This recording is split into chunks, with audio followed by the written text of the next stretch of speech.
क्या आप जानते हैं कि प्रधानमंत्री नरेंद्र मोदी कर्नाटक के चुनावों में 6 दिन में 15 रैलियां करने वाले हैं।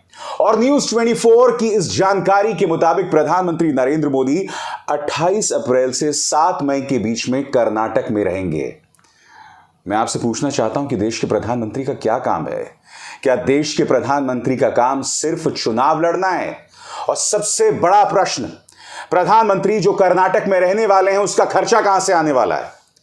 सबसे बड़ा सवाल, क्या प्रधानमंत्री नरेंद्र मोदी 6 दिन में 15 रैलियां और 28 अप्रैल से 7 मई के बीच जो कर्नाटक में अपना डेरा बसाने वाले हैं, क्या वो उस बौखलाहट का परिणाम है जिसमें भारतीय जनता पार्टी को हाथ से सत्ता जाती दिख रही है?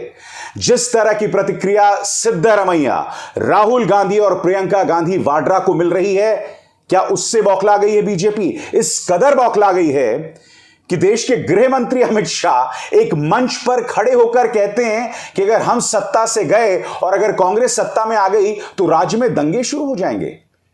क्या देश के गृह मंत्री को ऐसी बातें कहना शोभा देती है?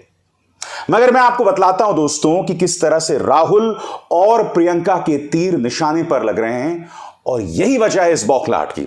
सबसे पहले मैं चाहूंगा कि आप राहुल गांधी के इस बयान को सुने, किस तरह से वो प्रधानमंत्री नरेंद्र मोदी पर तंज कस रहे हैं और कह रहे हैं कि देश के प्रधानमंत्री भ्रष्टाचार के लिए लड़ते हैं। सुनिए राहुल ने क्या कहा। कभी कभी बीजेपी की मीटिंग होती है, नरेंद्र मोदी जी भ्रष्टाचार की बात करते हैं और उनके स्टेज पे चारों ओर कर्नाटक के 40% वाले नेता खड़े रहते हैं। मोदी जी कहते थे भ्रष्टाचार से मैं लड़ता हूं, अब जो भ्रष्ट व्यक्ति नहीं है उसको निकाल दिया। मतलब आप भ्रष्टाचार के लिए लड़ते हो। अच्छा, दिंगलेश्वर स्वामी गदग जी ने भी कहा, मजेदार बात कही उन्होंने कि बीजेपी ने मुझे डिस्काउंट दिया, मतलब 40% नहीं लिए, सिर्फ 30% लिए, वो भी मठ से। मतलब एक तरफ धर्म की बात करते हैं और फिर दूसरी तरफ मठ को डिस्काउंट देते हैं। 40% नहीं लिए, 30% ले लिए, बाकी कर्नाटक से 40%। कुछ भी काम करवाना हो, छोटा से छोटा या बड़ा से बड़ा, 40% लगेगा। प्रधानमंत्री नरेंद्र मोदी पर अब भी अडानी के जरिए राहुल गांधी हमला बोल रहे हैं। यही नहीं, कर्नाटक के प्रतीकों का इस्तेमाल हो रहा है, गुरु बासवानंद उनका इस्तेमाल भी हो रहा है भ्रष्टाचार के मुद्दे पर। भारतीय जनता पार्टी सरकार पर हमला बोलने के लिए बार बार 40% कमीशन की सरकार, यह तंज जो है वो कसा जा रहा है और तीर जो है निशाने पर लग रहा है। प्रियंका गांधी वाड्रा भी हैं, रोड शोज कर रही हैं, जबरदस्त प्रतिक्रिया मिल रही है जैसा कि आप अपने स्क्रीन पर देख रहे हैं। और इन तस्वीरों को देखकर भी लगातार बीजेपी बौखला रही है, क्योंकि बीजेपी को लग रहा था कि प्रतिक्रिया सिर्फ सिद्धरमैया को मिलेगी, क्योंकि सिद्धरमैया कर्नाटक के अगले मुख्यमंत्री हो सकते हैं अगर कांग्रेस कर्नाटक की चुनाव जीत जाती है। पहले तो बीजेपी को लग रहा था कि प्रतिक्रिया सिर्फ सिद्धरमैया को मिल रही थी, मगर अब राहुल और प्रियंका दोनों को कर्नाटक की जनता हाथों हाथ ले रही है। और प्रियंका भी उसी तरह से कर्नाटक के प्रतीकों का इस्तेमाल कर रही हैं सरकार पर हमला बोलने के लिए। उनका बयान आपकी स्क्रीन पर, कहती हैं, बाहर के नेता कर्नाटक आकर कहते हैं ये प्रदेश हमें दे दीजिए, प्रधानमंत्री को सौंप दीजिए। क्यों?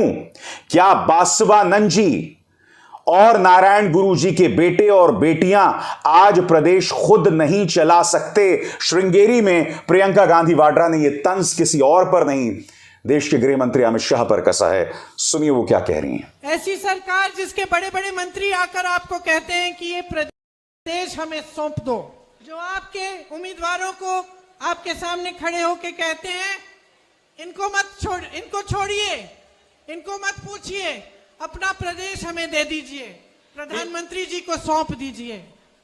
क्यों?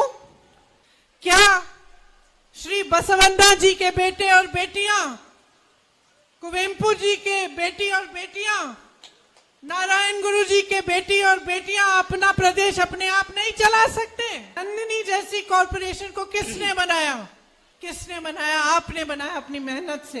अरे इतना दूध इकट्ठा होता था कि स्कूलों में दूध बांटा जाता था। कांग्रेस की सरकारों में क्षीरधारे, क्षीर भाग्य की योजनाएं बनाई गई। अब ये कहते हैं कि दूध कम हो रहा है, चाहते हैं कि बाहर से गुजरात का अमूल यहाँ आए और नंदिनी उसमें मर्ज हो जाए। 1 करोड़ से ज्यादा लोगों की कमाई खतरे में है, लेकिन उनको कोई परवाह नहीं है। कर्नाटका के गर्व की कोई परवाह नहीं है। कर्नाटका के नौजवानों के भविष्य का कोई परवाह नहीं है। आपको याद होगा दोस्तों, इसी मंच पर मैंने आपको सुनाया था कि किस तरह से अमित शाह ने यह बयान दिया था। मगर अमित शाह जो बयानात दे रहे हैं वो अपने आप में बहुत चिंतित करने वाली बात है। और मैं आपको बतला दूं कि कांग्रेस जो है इसे चुनाव आयोग में भी चुनौती देने वाली है।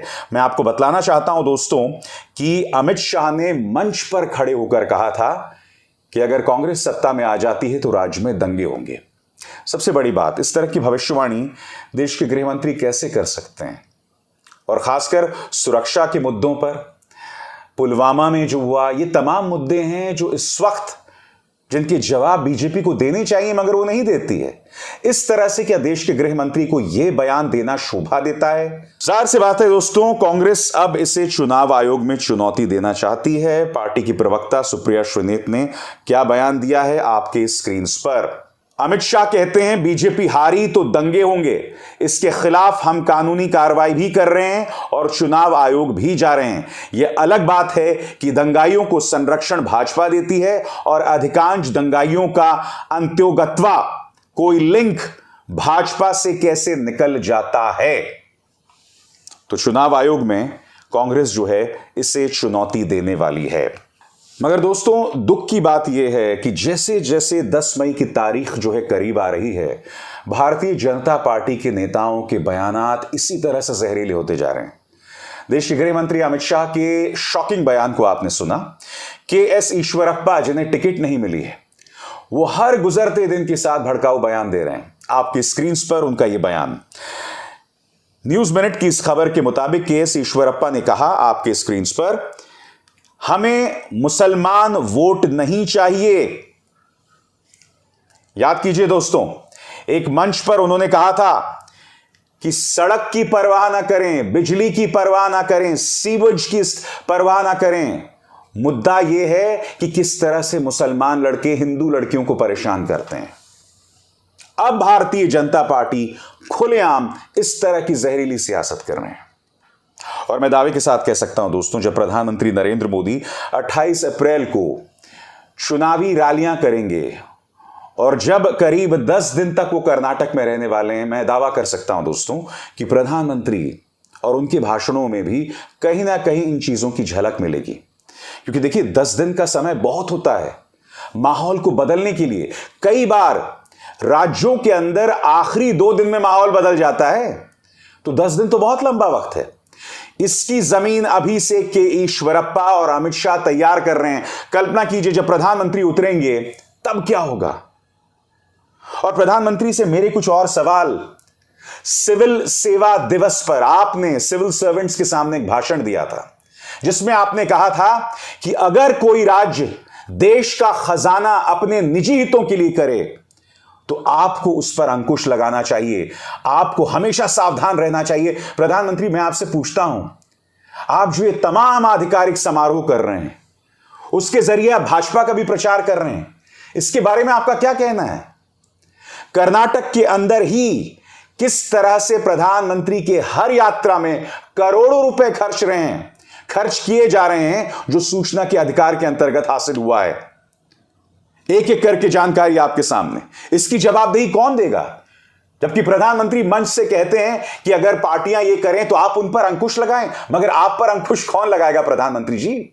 मैं आपको बतलाना चाहता हूं, पिछले कुछ दिनों में प्रधानमंत्री नरेंद्र मोदी ने कर्नाटक में जो यात्राएं की हैं, कितना खर्चा आया है, आपकी स्क्रीन पर एक एक करके ये देखिए। सबसे पहले दोस्तों 21 जून 2022 की खबर है, Bengaluru civic body spent 24 crores in connection with Modi's city visit। प्रधानमंत्री नरेंद्र मोदी, जैसा कि आप जानते हैं, पिछले साल से ही कर्नाटक का चुनाव प्रचार कर रहे हैं। वो एक दिन की शहर यात्रा पर जाते हैं और उसका खर्चा कितना हो जाता है? 24 करोड़। चलिए, ये तो पिछले साल का था, आगे भी बताता हूं सब आपको। अब ये खबर देखिए, प्रधानमंत्री कलबुर्गी जाते हैं साहब, कलबुर्गी जाते हैं और खर्चा कितना आता है? सिर्फ चंद घंटों की उनकी यात्रा खर्चा आता है 11 करोड़ 18 लाख। खबर है 5 फरवरी 2023 की। याद कीजिए प्रधानमंत्री ने सिविल सर्वेंट्स को क्या कहा था। प्रधानमंत्री ने सिविल सर्वेंट्स को यह कहा था कि अगर कोई पॉलिटिकल पार्टी अपने निजी हितों के लिए सरकारी पैसा खर्च करे तो उस पर अंकुश लगाया जाए। बात यहां नहीं रुकती। प्रधानमंत्री का yoga day visit, Indian express की खबर, 56 करोड़ का खर्चा। दोस्तों खबर क्या कहती है मैं आपको पढ़ के सुनाना चाहता हूं। Karnataka civic body spends 56 crores for Prime Minister's Yoga Day visit, shows figures. South first ये खबर देखिए। Nearly 14 crores spent for Prime Minister event in Belagavi, 3 crores just to ferry people. प्रधानमंत्री बेलगावी जाते हैं, 14 करोड़ खर्च किए जाते हैं कुछ चंद घंटों की यात्रा में, और सिर्फ लोगों को बसों में लाने के लिए 3 करोड़ का खर्चा होता है।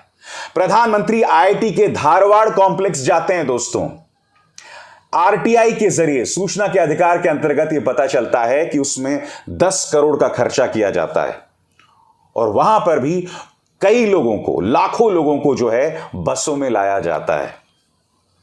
और फिर प्रधानमंत्री ये कहते हैं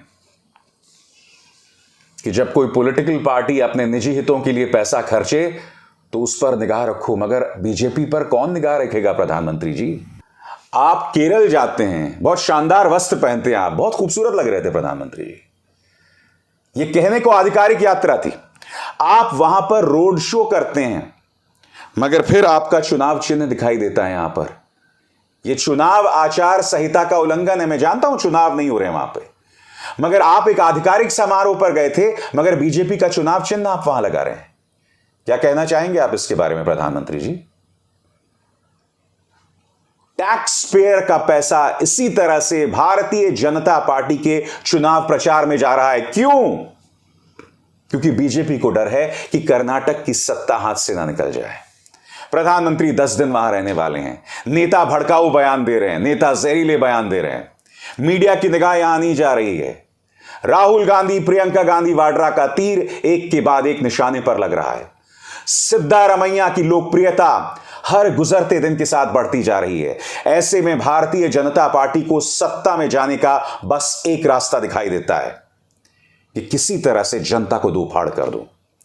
और अभी तो बहुत दिन बाकी है दोस्तों। जैसे मैंने कहा ना, प्रधानमंत्री वहां पर 10 दिन है, 10 मई को अभी बहुत दिन बाकी हैं। क्या क्या खेला बीजेपी कर सकती है, आप उसकी कल्पना भी नहीं कर सकते हैं। इंतजार कीजिए। अभिसार शर्मा को दीजिए इजाजत। नमस्कार। स्वतंत्र और आजाद पत्रकारिता का समर्थन कीजिए, सच में मेरा साथी बनिए। बहुत आसान है दोस्तों, इस ज्वाइन बटन को दबाइए और आपके सामने आएंगे ये 3 विकल्प, इनमें से एक चुनिए और सच के इस सफर में मेरा साथी बनिए।